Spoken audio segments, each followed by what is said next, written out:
I heard a story years ago. I don't remember where I heard it, but it had to have been a sermon, because when you hear the story, it's that kind of story that always ends up in a sermon like it's about to right now.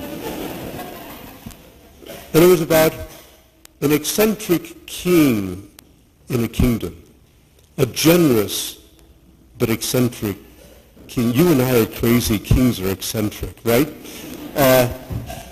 And was always known for his great generosity, but always also known for his surprises and his quirks. And the story goes on of a peasant who sells the money he has, takes the money he has into town to buy grain that he could use for both himself and his livestock. And as he's coming back home with that bag of grain, pretty well all that he has, he's met by the entourage of the king, and the king meets him and says, "Peasant, I'm tired of giving things simply away. I want you to give me something instead." The peasant looks, all he has is his bag of grain. What is he going to do with the king? So he opens up the bag and he takes out 3 grains of wheat, hands them to the king, who thanks him and continues along. And as the story continues, the peasant finally gets home, opens the bag to begin distributing it. In place of the 3 grains of wheat, he finds 3 grains of gold. This is a homily story, isn't it? Right? And asks himself, why could he not have given more? We hear the gospel as good news, and yet sometimes it doesn't sound like good news, and today is one of those types of gospels. He who puts his hand to the plow and looks back is not fit for the kingdom of God. Let the dead bury the dead and follow me. This doesn't sound quite like the God that we know.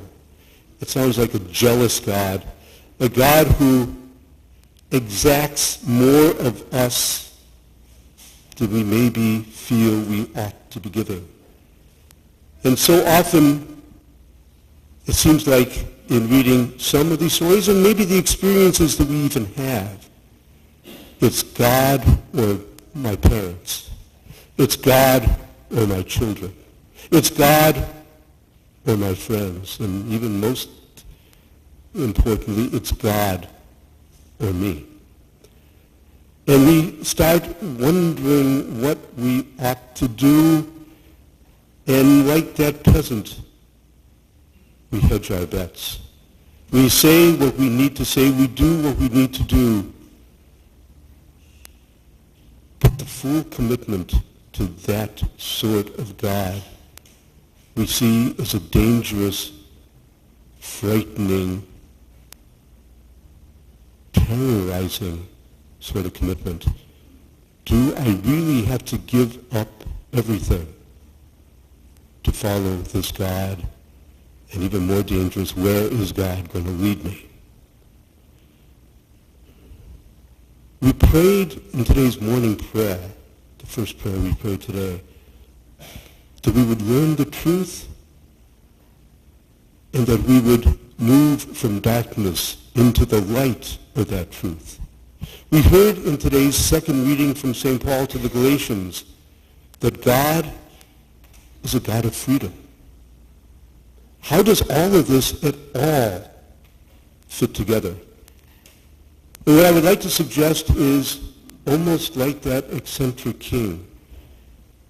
What Christ is calling us to be is not somehow to lessen ourselves, not somehow to be less than who we are, but to understand exactly the truth about ourselves, to know truly who we are. The English mystic of the Middle Ages, Julian of Norwich, basically said that life is a struggle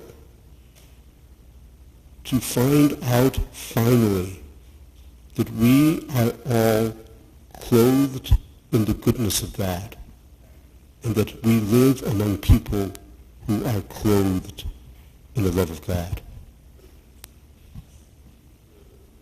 In this chapter, we hear Christ telling us to follow him and not look back.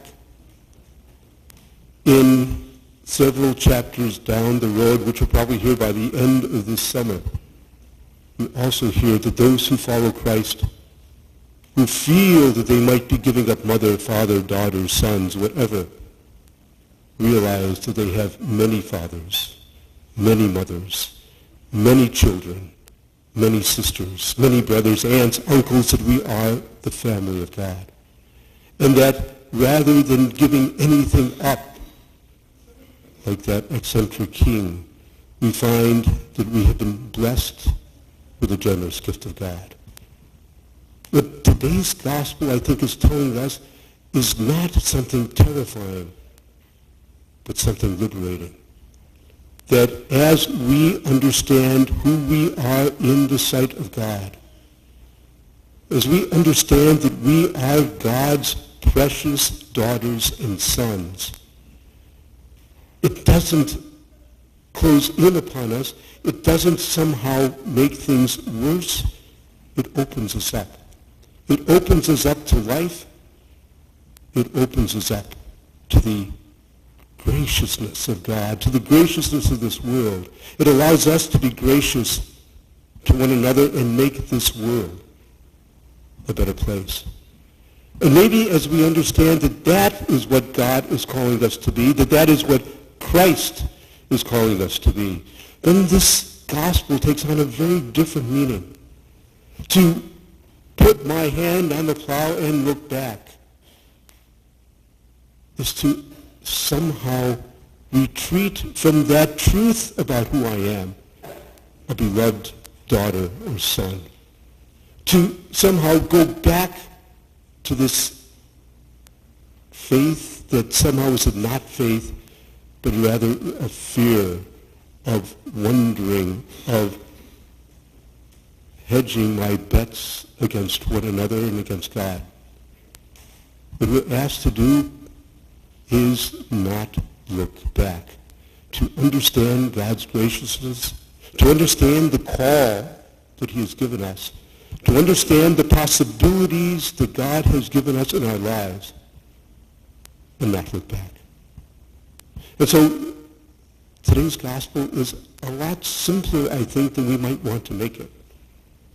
It's simply, don't look back. Realize who we are as God's beloved daughters and sons. To realize who we are called to be as those who share that life with one another. To keep going forward, following our beloved brother, Jesus Christ.